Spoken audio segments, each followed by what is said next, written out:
details. Illegal extradition of Biafran leader could spark armed struggle. The news details.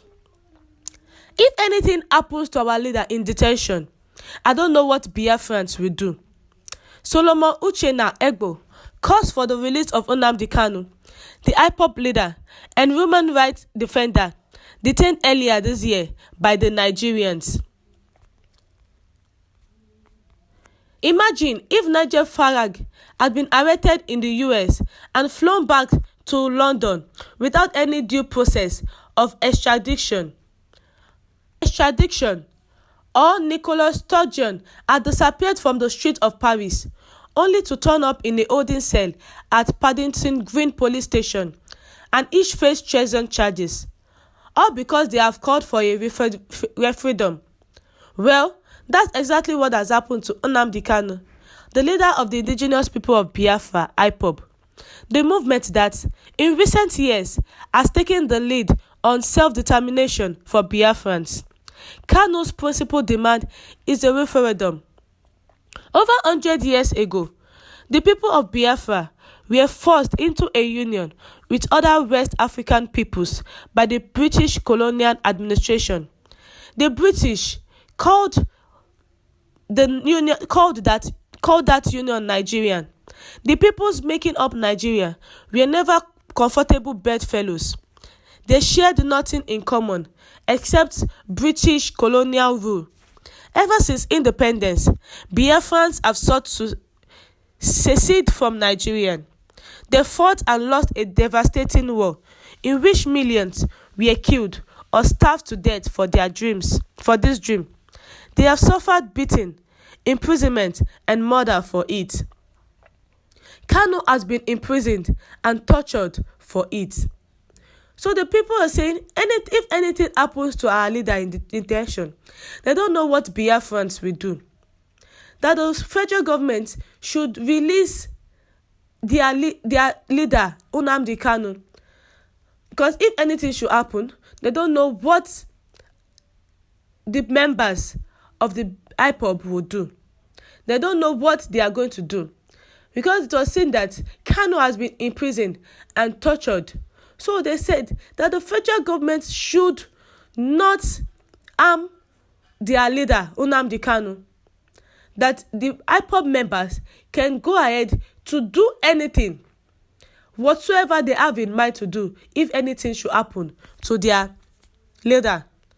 This is coming when jihadist bandits who attacked NDA may storm DSS and kill Ñnamdi Kanu, Ipob said. The indigenous people of Biafra, Ipob, has cried out jihadist bandits may attack DSS detention center and kill its member, Ñnamdi Kanu. This comes after terrorist bandits attacked Nigeria Defense Academy, NDA, killing many people. Ima Powerful, mouthpiece of the separatist group, made the allegation in a statement he issued on Wednesday. The statement reads partly, Tuesday's coordinated attack on the heavily guarded Nigeria Defense Academy, NDA Kaduna, by ragtag Fulani bandits with ease, without resistance, was just a confirmation of the age-old plan to accomplish this wicked agenda. This attack at the NDA is also an indication that they may be planning to attack the headquarters of the Department of State Services, DSS, where our leader, Mazi Ñnamdi Kanu, is currently detained. If Fulani bandits, with the aid of compromised Fulani-controlled military, can successfully attack the NDA and kill Igbo military officers, while we won't think it's impossible for Fulani bandits to attack DSS headquarters and kill Ñnamdi Kanu, the Fulani-controlled federal government knows that our leader is their greatest headache. He predicted what is happening now and how the cabal running the country in Buhari's name want to actualize the Fulanization and Islamization agenda. Many people did not believe him, but the unfolding events leaves no one in doubt of the reality of this wicked agenda.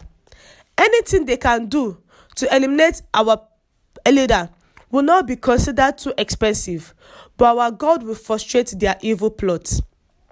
We therefore want to place Nigeria on notice that nothing should happen to our leader while in our custody. Should anything untoward happen to our leader, Mazi Ñnamdi Kanu, while in custody, Nigeria will regret the day it was amalgamated.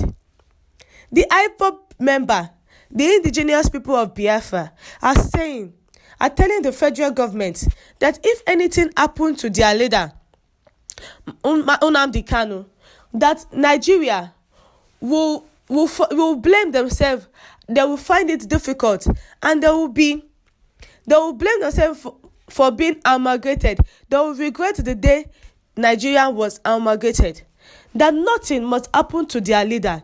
It was said that Fulani bandits went to attack the Nigeria Army Defense, and since they could go there without no problem, they went with ease, killing Igbo security officers, destroying police offices. Then they can go into the detention where Ñnamdi Kanu is to kill him. But they are saying that nothing must happen to him. That the leader went to detention safe and sound, with no bruises, no marks on his body. He was not ill. He was not having one sickness or the other. So if the federal government like himself and like the country Nigeria, nothing must happen to Mazi Ñnamdi Kanu.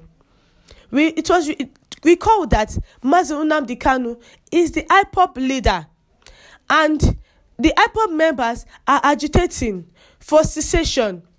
They're agitating for Southeastern to be a country on its own.